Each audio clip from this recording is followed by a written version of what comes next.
Okay, we're dip on it again. Still politics, but with the state side. You know, there's so much going on right now between Palestine and Israel. Yeah. So yes, there's some voting for go on with Democrat. They're supposed to vote on a bill, bring it to the president, make sure he sign off, you know, make sure everything is good. But that's supposed to happen tonight. We don't know if that's gonna happen or not because there's so much going on. You know what I mean? But yeah, one of my viewers, don't forget to like, share, and subscribe to my channel. And that's a Sunset Vibes TV. And children will run out of federal money very soon. This program provides vouchers to buy infant formula, fresh fruits and vegetables, and other healthy foods for low-income families.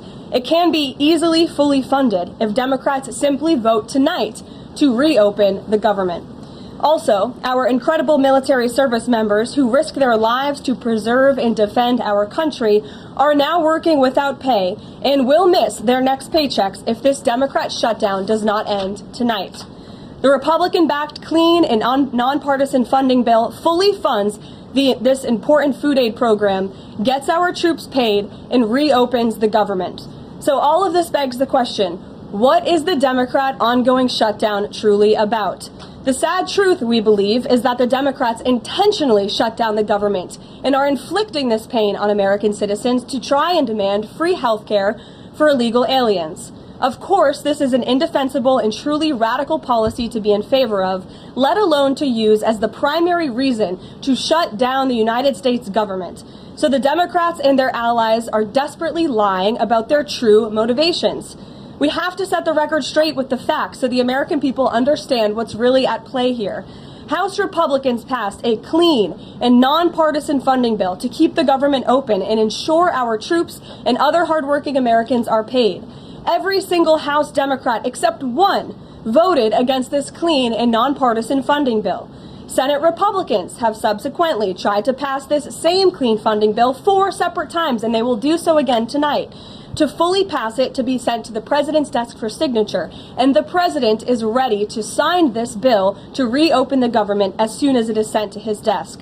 Yet every single Senate Democrat except 3 have voted against this clean and nonpartisan funding bill. The Democrats' current position is that the only way the American government can reopen is if illegal aliens can get free health care. Don't take my word for it, just look at what's inside of the Democrats' proposal to reopen the government. Their funding proposal would result in nearly $200 billion spent on health care for illegal aliens and other non-citizens over the next decade. To put this in perspective, $200 billion is enough money to fund the entire children's health insurance program, which provides health insurance to low-income children and women. Under the Democrats' proposal, the millions of illegal aliens who improperly were granted asylum and paroled under the Biden administration would once again be allowed to receive Medicaid benefits. It does not end there. The Democrat proposal would also require Medicaid to pay more for emergency care provided to illegal aliens than it does for American patients who are disabled, elderly, or children. When someone shows you who they are, believe them. The Democrat Party has unfortunately closed our government, costing Americans their jobs, threatening our military readiness, harming our economy, and causing chaos, all to help the illegals who broke into our country. Instead of holding illegal aliens accountable and removing them from our country, which is what this administration is trying to do every day, the Democrats want to give them the free benefits paid for by the American taxpayer. Democrats in 2025 are for illegal aliens first and Americans last. This is the reality we are unfortunately facing right now in Washington, D.C. President Trump and Republicans will not give in to these radical demands. The president and Republicans have a sacred responsibility to serve and protect the interests of their constituents, the American people. That's why we are backing a clean and nonpartisan funding bill with no strings attached to reopen the government. Democrats should do what they did 13 separate times under Joe Biden and vote for this exact same type of funding bill. Now the Senate will vote tonight for the 5th time to reopen the government on the 6th day of this shutdown. All we need are an additional 5 Democrat senators to end this madness and vote for the clean funding bill to reopen the government. If you are an American watching at home right now, call your Democrat senators and tell them to do the right thing and end this shutdown. With that, I will take your questions. Here in our new media seat today, we have Elizabeth Mitchell from the Daily Signal. Elizabeth, thanks for being here, and please kick us off. Thank you for having me. I have two questions. First, President Trump told reporters yesterday that firings of federal employees are taking place right now. In which departments have people already been fired from their federal jobs due to the shutdown? The president was referring to the hundreds of thousands of federal workers who have been furloughed as a result of this federal government shutdown, both here at the White House and across the entire federal government, at agencies across the board. There are federal workers who are staying home. Many of them work in the White House. You know them. Some of them sit just behind me at those desks. They are unable to show up to work right now because the Democrats chose to shut the government down. And so we're already, unfortunately, seeing the consequence of this. And then, of course, the Office of Management and Budget is continuing to work with agencies on who, unfortunately, is going to have to be laid off if this shutdown continues. And Secretary Robert F. Kennedy Jr. said the FDA was required by federal law to approve the new abortion pill last week. Is the administration considering steps to undo this in light of requests from pro-life Congress members and organizations? I think Secretary Kennedy and the Department of Health and Human Services, as I addressed in the briefing last week, we're following the law, and we will continue to do so. As I said last week as well, it's not an endorsement of this drug by any means. It's just a law that they were following. Jennifer.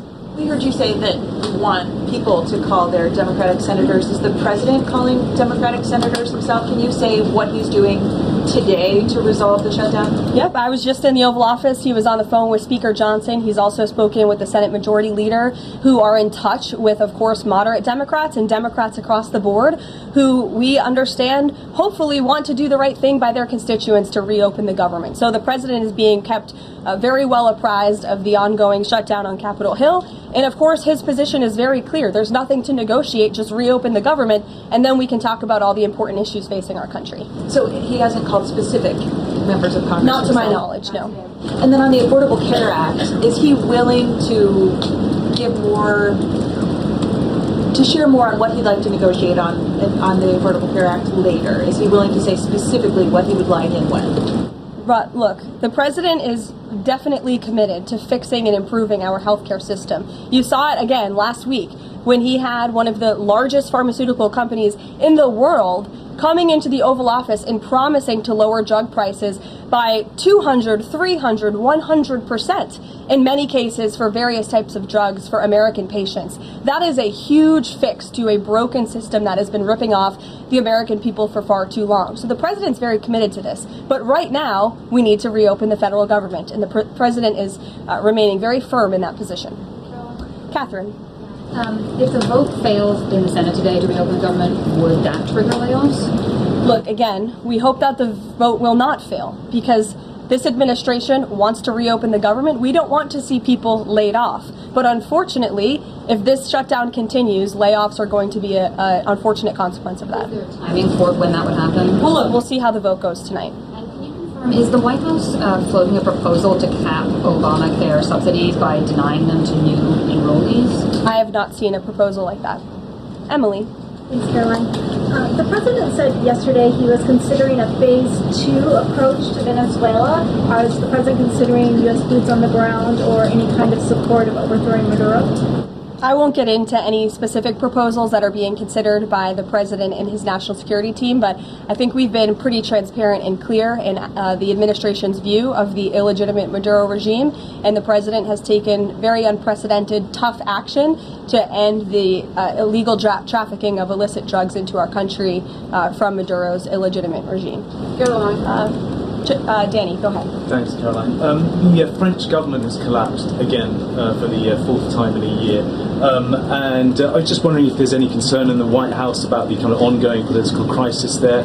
Any thought about whether the President Trump's good friend, President Macron, should either call elections or even resign over that? Well, I can tell you the White House and the National Security Council are very much aware of this situation, but I think it would be imprudent of me to weigh in on French internal politics from the podium, so I will reserve comment on that.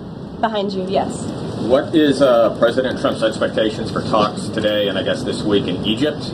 And is there a new timeline that the president is giving all sides to reach an agreement? Yes, there are technical talks happening right now in Egypt amongst Special Envoy Witkoff and Mr. Kushner, as well as their respective parties from all sides. What we saw take place on Friday, and I have not commented on that from the podium yet, is truly remarkable. You've seen all sides of this conflict agree that this war needs to end and agree to the 20-point framework that President Trump proposed. It's an incredible achievement, and the administration is working very hard to move the ball forward as quickly as we can. The president wants to see a ceasefire. He wants to see the hostages released, and the technical teams are discussing that as we speak to ensure that the environment is perfect to release those hostages. They're going over the lists of both the Israeli hostages and also the political prisoners who will be released, and those talks are underway, and the president is very much on the ball and is being apprised of this situation. The president has given a Sunday evening deadline. Obviously, the negotiations have extended that, I imagine. What is that new deadline? Does the president have a time frame in mind to see this phase implemented? Well, the Sunday evening deadline was to hear back from Hamas on the proposal one way or another. And of course, on Friday, Hamas put out a very clear statement in the president's view that they accept the president's framework, and that's why those technical talks are now underway. But again, we want to move very quickly on this, and the president wants to see the hostages released as soon as possible. Steve. Expect those technical talks to last, Caroline? I don't want to draw a red line up here, Steve. Of course, it's very important, as I just mentioned, that we get this done quickly. That's how the president's team feels, so we can get some momentum, get the hostages out, and then move to the next part of this, which is really ensuring that we can create a lasting and durable peace in Gaza, and ensure that Gaza is a place that no longer threatens the security of Israel or the United States. What do you expect to be on the agenda for the president's meeting with the Prime Minister of Canada tomorrow? I'm sure trade will be a topic of discussion tomorrow, and all of the other issues that are facing both Canada and the United States. I know the president looks forward to having that discussion with Carney in the Oval Office. Caitlin. Thanks, Caroline. I have two questions. On the layoff of federal workers, potentially, the president said yesterday that Democrats will be to blame if federal workers lose their jobs. Historically, though, in past shutdowns, workers have been furloughed, but they have not been laid off en masse. So wouldn't that be the president's call to lay people off? As I've said repeatedly, Caitlin, this conversation about layoffs would not be happening right now if the Democrats did not vote to shut the government down. And as I also said last briefing as well, we are $37 trillion in debt, and the government is not receiving any cash. So someone has to look at the balance sheet and be good stewards of the American taxpayer dollar. And layoffs are an unfortunate consequence of that. First term, for example. Well, as I'm telling you now, this administration is focusing on checking the balance sheet and ensuring we're doing the right thing by the American taxpayer. And again, these conversations about layoffs would not be happening in the White House today if not for the Democrat shutdown. And they have a choice to change that. They have another opportunity tonight to do the right thing to reopen the government. Joey. Judge over the weekend. Sorry, my second question. A federal judge over the weekend that the president had appointed to the bench in his first term in office basically argued that he could not deploy other states' National Guards to Portland. Basically said that it was untethered, his argument, to what is actually happening on the ground. Which local officials in Portland have said that the National Guard is needed there? With all due respect to that judge, I think her opinion is untethered in reality and in the law. The president is using his authority as Commander-in-Chief, U.S. Code 12406, which clearly states that the president has the right to call up the National Guard in cases where he deems it's appropriate. And if you look at what has happened in Portland, Oregon, for more than 100 nights, I was talking to our law enforcement team about it this morning, for more than 100 days, night after night after night, the ICE facility has been really under siege by these anarchists outside. They have been disrespecting law enforcement. They've been inciting violence. We saw, again, a guillotine rolled out in front of this federal building. And so the president wants to ensure that our federal buildings and our assets are protected.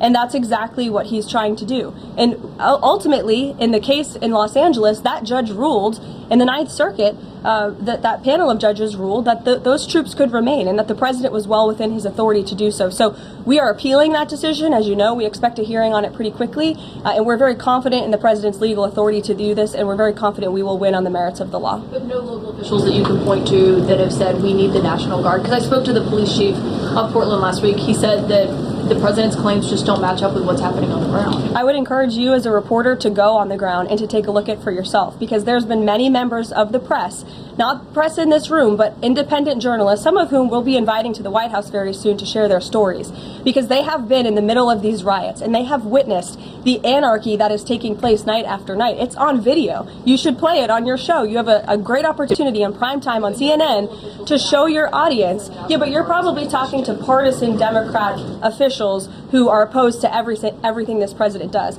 You should also ask the people who live in Portland. We've actually heard from many members of the community who have said that this is complete civil disobedience. It's a mess. It's been loud. It's been troubling for neighbors in the community who are just trying to live peacefully. And these people are not there to peacefully protest. They are there to cause mayhem and havoc. Yeah, Caroline. Stephen, go ahead. Thank you, Caroline. Two questions. First, do you have a reaction to reports that thousands of Cuban troops are deployed alongside Russia fighting in Ukraine? And on a very different matter, the president last week floated in an interview with our colleague Daniel from One America a rebate for tariffs of up to $2,000 per person. Is that plan contingent on the Supreme Court's upcoming ruling on the legality of the tariffs? And is the White House preparing for legislation to make that happen? Sure. On the first point, I have not seen that report, Stephen, but I'll check in with our national security team after this and we'll get you an update. To your second point about the tariff rebates, I think it's an idea that the president has discussed and floated with his team of advisors, but no decision has been firmly made at this point in time. Why don't we go to the back? Owen. Good afternoon. Good afternoon. A few days ago, President Trump demanded Jay Jones of Virginia get out of the race for condoning political violence in a text message against a Republican politician a few years ago. He hasn't left the race. He hasn't dropped out. What's the president's reaction? Well, as you know, I'm not at liberty to discuss political races from the podium. I think the president himself made his position very clear, and I think anyone could agree the messages that were sent by this Democrat nominee for Attorney General in Virginia are really shocking, alarming, and completely unacceptable. He was threatening to kill his opponent and his opponent's children, and that type of rhetoric has zero place in our country, and the president was absolutely right to condemn that. One more, please. Sure, go ahead. Thank you. The Democrats have questioned and scrutinized the president's comments about using potentially the military, American cities, as training grounds for the military. And when you look at Portland, Chicago, local and state officials say that their local law enforcement is able to handle the situations, these protests on the ground. The president says that Portland is burning, using that as justification for the National Guard in Portland. But when you look here in Washington, D.C., the president just last week said it is now a completely safe city, and there are still National Guard members on the streets that are not involved in ICE activities. Can you provide the justification for the White House here in Washington, D.C., why the National Guard members continue to be out on the streets? Because Washington, D.C. has invited the National Guard here. Why? Because the mayor is doing the right thing, unlike mayors in other cities like Portland, as Caitlin and others have pointed out, who refuse to see that there are positive results from when local law enforcement works with federal law enforcement to do the right thing on behalf of their citizens. And Washington, D.C. is no doubt a safer city right now today than it was a few months ago when President Trump started this initiative to make D.C. safe again. And the National Guard is still here because the president and the mayor agree that it's a good thing for the city. Just like you're seeing in Memphis, for instance. We'll have National Guard deployed to Memphis. We have federal agents who are on the ground working with state and local law enforcement. The state police in Tennessee are part of this effort. The local metropolitan police in Memphis are part of this effort. State and local law enforcement and federal law enforcement should be working together. And it's a shame that we see in some cities across the country that their mayors are just simply refusing to cooperate because they don't like Donald Trump. And that's what this boils down to. And I don't think any American would disagree that Chicago needs more law enforcement reinforcements, that they need more resources. Look at this headline from over the weekend. At least 30 people shot during the weekend in Democrat-run Chicago. 5 of them in one weekend. This is completely unacceptable, and the president wants to make American cities safer, and he's willing to work with anyone to do it. If the courts allow you to ultimately send in the National Guard into Chicago and Portland, do Democrats not have reason to be concerned that there are long-term plans by this administration to keep U.S. military or the National Guard in American cities, like what we're seeing here in Washington. Why should they be concerned about the federal government offering help to make their cities a safer place? They should be concerned about this. They should be concerned about the fact that people in their cities right now are being gunned down every single night. And the president, all he's trying to do is fix it.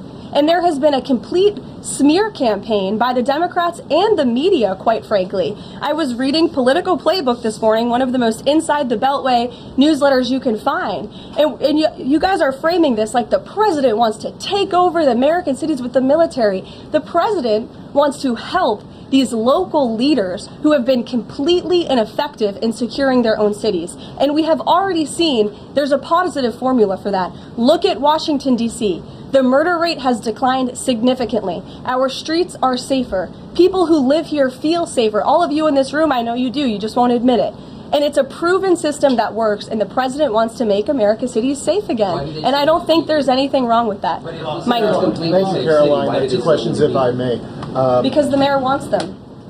Michael. These talks in Egypt, if Hamas does agree to relinquish power and give it up, cede power to this transitional technocratic government, if that does happen, would the Trump administration then recognize a Palestinian state?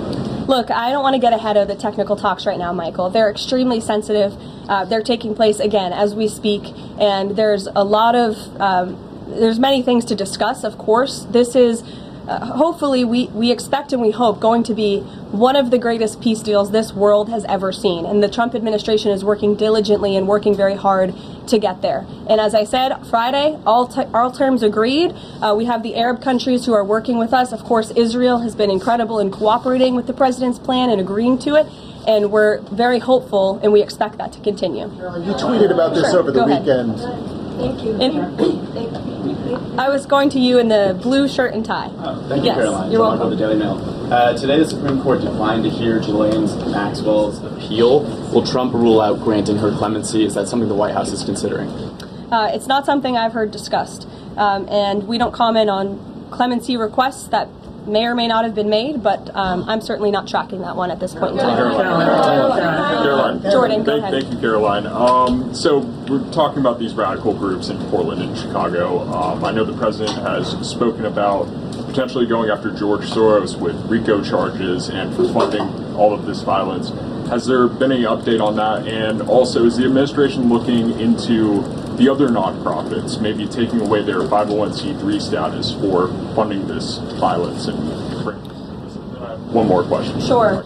The financial backing of these groups, particularly Antifa, is certainly something the administration is looking into aggressively. And the federal government has never really been mobilized or tasked with doing that. So we're kind of kickstarting that into gear. The FBI is working on it alongside the White House's Homeland Security Task Force. We have our intelligence community looking into this as well. And even the Secretary of Treasury is involved with these matters since they are financial in nature. And we will continue to get to the bottom of who is funding these organizations in this organized anarchy against our country and our government. It's a question the American people have been begging the answer for many years, and we're committed to uncovering it. And when we do, I'm sure you'll be one of the first people to know.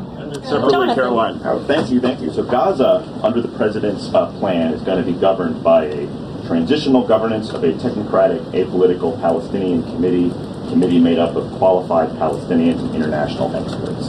Now, given how radicalized the Palestinian population is in Gaza and in the West Bank, can you offer some insight or guidance into who are some of these Palestinians that are going to be considered for leadership roles in Gaza and where you're going to be finding them? And do you have any names? We're not quite there yet, Jonathan. The president believes peace is possible in Gaza, and that's why he presented this detailed and comprehensive plan. The first step of that is securing a ceasefire and releasing the hostages. And then those conversations about ensuring a durable and lasting peace can continue. But what do you need to have peace in a region like Gaza that's been war-torn for far too long? You need security guarantees and you need good governance. And so those will be two of the priorities that this administration is focused on. If I may, the president has said he wants the government to reopen this week in a deal. What's going to happen by the end of the week if there's no deal? What's the White House prepared to do? With no deal with what? To reopen the government. Look, as I said, unfortunately, there's going to be a lot of pain inflicted. There already is on the American public, on our troops who are not being paid, again, on women and young children who depend on critical food assistance. We hate to see this. And